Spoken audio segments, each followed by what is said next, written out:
Come, let us spill this already spilled juice and get into some entertainment news. Now, these videos are videos that I have posted on TikTok, just giving my opinion on Uthando Nestembu. So please let me know if my opinion is wrong. Am I seeing things wrong? Am I choosing sides or what? Yeah, but this is what happened on Uthando Nestembu, and I thought I should just break it down and share it with you. Please do not forget to like, share, and subscribe. Yes, I hear you. And Vele he has proven that.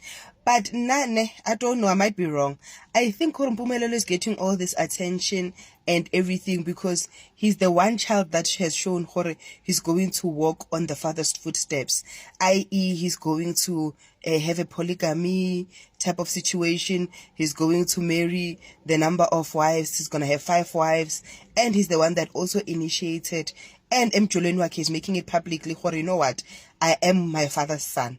So I think Mpumelelo by default is loved for that. I might be wrong.